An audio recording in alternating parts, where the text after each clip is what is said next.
Ibu saudara yang dikasihi oleh Tuhan, puji Tuhan, kita mengucap syukur untuk kasih dan kebaikan Tuhan. Hari ini kita berjumpa kembali dalam program Renungan Keluarga Kristen. Mari kita bersatu di dalam doa. Bapa kami yang di sorga, terima kasih untuk kebaikan Tuhan. Terima kasih penyertaan Tuhan dan pertolongan Tuhan buat hidup kami. Terima kasih melewati malam, melewati setiap pergumulan, kami dimampukan dan ditolong Tuhan menikmati hari yang baru dengan berkat-berkat Allah yang dahsyat. Terpujilah nama-Mu Tuhan. Kami bawa pujian kami bawa syukur kami bawa sembah kami, hati kami kepada Tuhan Yesus Kristus, Allah yang sudah menolong kami. Tuhan, kami mohon urapan-Mu, kami mohon pimpinan-Mu, hamba-Mu ini bersama dengan Bapak Ibu Saudara, kami akan merenungkan firman Allah. Berkatilah ya Tuhan, demi nama Tuhan Yesus Kristus. Amin. Bapak Ibu Saudara yang dikasihi oleh Tuhan, hari ini kita akan kembali bersama merenungkan bagian firman Tuhan yang akan menolong kita untuk selalu memandang kepada Tuhan. Selalu memandang kepada Tuhan.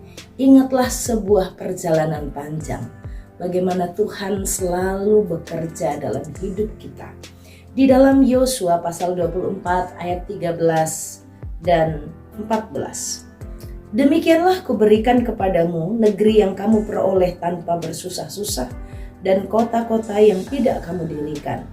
Tetapi kamulah yang diam di dalamnya, juga kebun-kebun anggur dan kebun-kebun zaitun yang tidak kamu tanami. Kamulah yang makan hasilnya. Oleh sebab itu, takutlah akan Tuhan dan beribadahlah kepadanya dengan tulus, ikhlas, dan setia. Jauhkanlah Allah yang kepadanya nenek moyangmu telah beribadah di seberang sungai Efrat dan di Mesir, dan beribadahlah pada Tuhan.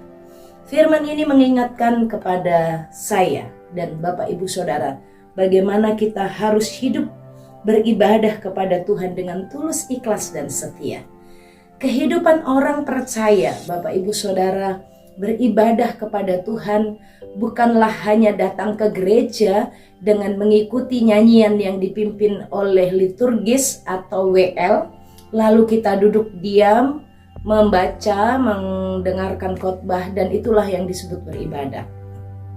Tetapi beribadah ini merupakan bagian dari hidup, bagaimana kita mengaitkan hati kita, menggantungkan hati kita dalam hidup penyembahan kepada Allah. Hidup yang mengagungkan Tuhan, bukan hanya melalui pujian tapi juga melalui doa kita, melalui ucapan kita. Terlalu dangkal orang Kristen memahami hidup beribadah. Banyak yang hanya berpikir datang ke gereja itu sebagai ibadahnya, padahal saat ada di dalam gereja yang dia lakukan adalah main handphone, main gadgetnya. Ibadah di mana yang Bapak Ibu Saudara lakukan? Tuhan mau mengingatkan kepada kita melalui firman ini bagaimana kita harus beribadah kepada Tuhan itu dengan hati yang tulus, ikhlas, dan juga dengan hati yang setia. Setia itu terus-menerus dilakukan dengan tekun. Hati yang menyembah, hati yang menempatkan diri berada di bawah dan Tuhan yang berada di atas itu diagungkan dan dimuliakan. Jika Tuhan sedang menyampaikan firman-Nya dan Bapak Ibu Saudara sedang main gadget, Bapak Ibu Saudara sedang main dengan handphone Bapak Ibu Saudara sendiri, apakah itu ibadah yang sedang kita lakukan? Oleh sebab itu takutlah akan Allah dan beribadahlah kepadanya dengan tulus, ikhlas, dan setia. Hidup penuh dengan tantangan, dengan pergumulan, hidup penuh dengan godaan, tapi kita diingatkan untuk hidup beribadah kepada Allah dengan tulus, ikhlas. Kepada siapa hati kita berpaut, itulah yang sebenarnya kita sedang sembah. Sudahkah kita memautkan hati kita, mengkaitkan, menyantolkan, menggantungkan hati kita kepada Allah? Bapak Ibu Saudara, hati yang selalu melekat dengan Tuhan, hati yang selalu diliputi dengan syukur, memiliki relasi yang erat, dekat dengan Tuhan. Bapak Ibu Saudara, hati yang menyembah, hati yang beribadah, hidup yang beribadah kepada Allah dengan penghormatan, dengan kesetiaan. itu dinyatakan dalam hidup tiap-tiap hari kita. Bapak Ibu Saudara, kapan Bapak Ibu punya waktu untuk duduk diam? 5 menit, 10 menit, 15 menit, melipat tangan, menutup mata, dan berkata, Tuhan Yesus terima kasih. Bapak Ibu Saudara punya waktu untuk menikmati dan mengenang kembali apa yang Tuhan sudah lakukan. Dan Bapak Ibu Saudara diliputi dengan rasa syukur, penyembahan kepada Tuhan, mengagumi Tuhan, mengagungkan Tuhan dalam pribadimu, dalam doamu, itulah penyembahanmu. Jangan berkata engkau menyembah Tuhan tapi engkau tidak pernah punya waktu untuk berbicara dengan Tuhan, berkomunikasi dengan Tuhan untuk menaikkan pujianmu, menaikkan rasa syukurmu, menyampaikan apa yang engkau rasakan dalam hatimu, mengagumi Tuhan, menyatakan pengagumanmu kepada Tuhan. Di dalam doamu, itulah penyembahanmu. Itulah menyembah Tuhan yang sebenarnya. Bapak Ibu Saudara, ya banyak orang berkata, aku melakukan penyembahanku, ibadahku melalui pekerjaanku, betul. Tapi seberapa bagian hati Bapak Ibu yang Saudara yang tahu pekerjaan itu hasilnya untuk siapa dan bagaimana mengerjakannya? Bapak Ibu Saudara yang dikasih oleh Tuhan, diingatkan kembali bagaimana kita memiliki kehidupan yang menyembah Tuhan dengan hati yang tulus, ikhlas, dan setia.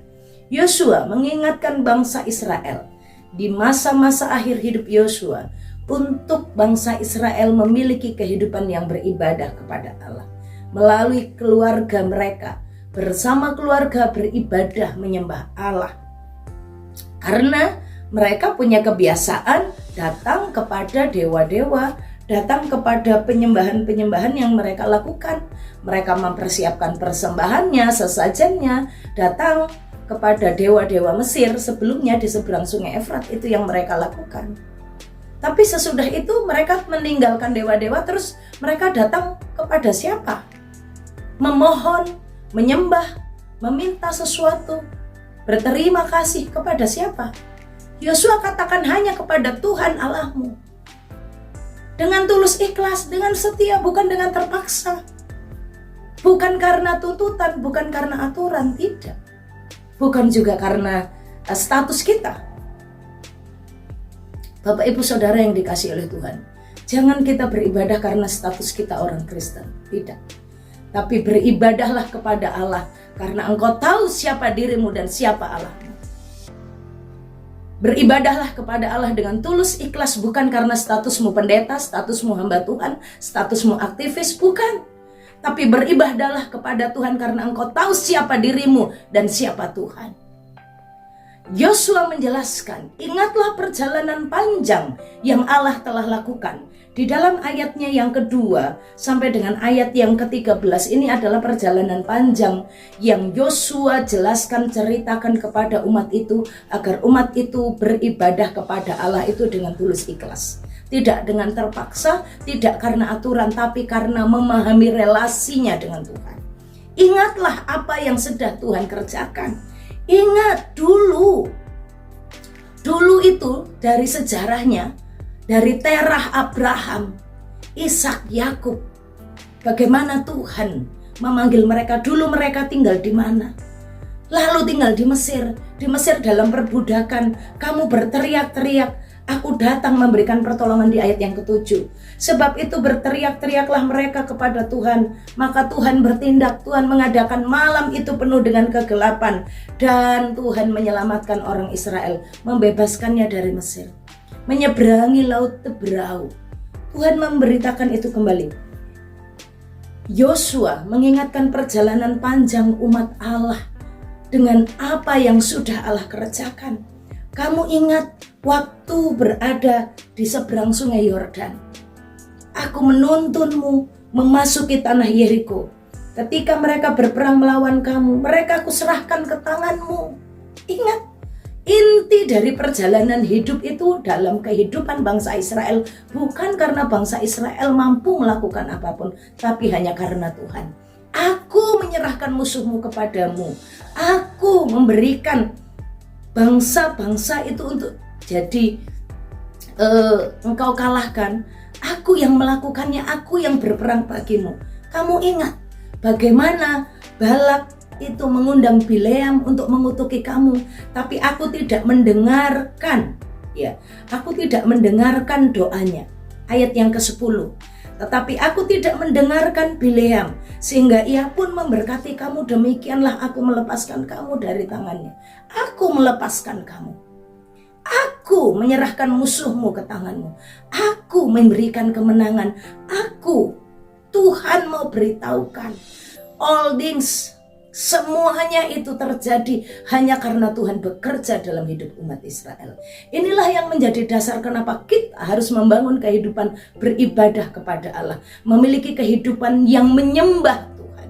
Memiliki kehidupan pribadi yang mengagumi Tuhan. Bapak, Ibu, Saudara, tidak ada bandingannya apa yang kita lakukan dalam ibadah di gereja 2 jam. Dan itu pun kalau pelayanan, banyak sekali yang melayani untuk tampil, melayani untuk cari nama baik, bertobat. Bapak, Ibu, Saudara yang dikasihi oleh Tuhan, Tuhan mau beritahukan, beribadah kepada Tuhan dengan setia, dengan tulus ikhlas, dengan tanpa paksaan. Kita diingatkan seberapa dalam kita memiliki relasi dengan Tuhan. Ingatlah, aku telah melakukannya, aku telah melakukannya, aku telah melepaskan kamu. Demikianlah ku berikan kepadamu negeri ini. Demikianlah, aku telah melepaskan tabuh mendahului engkau memasuki Kanaan orang Israel. Waktu itu peristiwanya demikian, karena di tanah Kanaan itu juga masih ada tanah-tanah yang kosong, yang di dalamnya tempat sarang binatang buas. Bagaimana melawan bangsa Israel mengalahkan binatang-binatang buas? Tuhan yang bergerak, Tuhan yang membawa binatang-binatang buas itu keluar, lalu mereka bisa masuk. Bapak, Ibu, Saudara, ingatlah perjalanan panjang dalam hidupmu jika engkau ada pada titik hari ini. Semuanya karena Tuhan telah melakukannya bagi kita. Dan saat kita tahu siapa kita, siapa Tuhan, kita akan memiliki kehidupan yang terus mengagumi Tuhan, penuh syukur kepada Tuhan, dan akan membangun kehidupan beribadah yang penuh kesetiaan dan tulus ikhlas kepadanya. Tidak pakai perhitungan pertimbang-timbangan lagi, apa yang akan ku dapat kalau aku beribadah. Tidak, karena berdemikian dan terlalu banyak apa yang Allah telah lakukan, maka aku akan menggantungkan hidupku kepada Allah.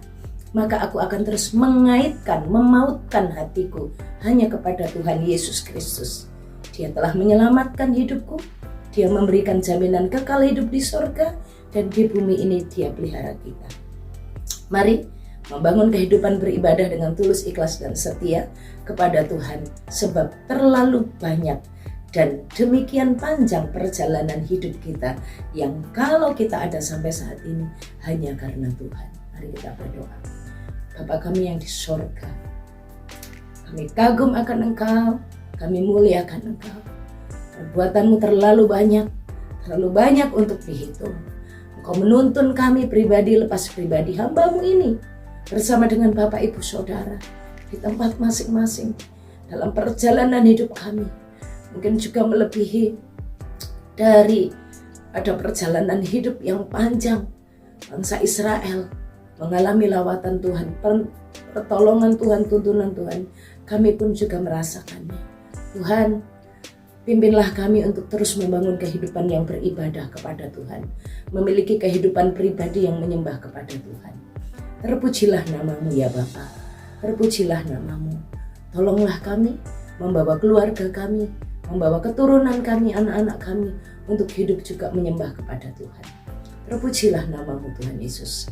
Demi nama Tuhan Yesus Kristus, kami mengucap syukur, kami mohon Engkau Allah memimpin kami untuk berkomitmen membangun kehidupan yang beribadah kepada Allah dengan tulus, ikhlas, dan setia.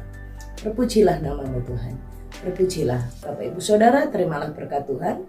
Tuhan memberkati engkau dan melindungi engkau. Tuhan menyinari engkau dengan wajahnya dan beri engkau kasih karunia. Tuhan menghadapkan wajahnya kepadamu dan memberi engkau damai sejahtera dari sekarang sampai selama-lamanya. Amin. Shalom, Tuhan Yesus memberkati.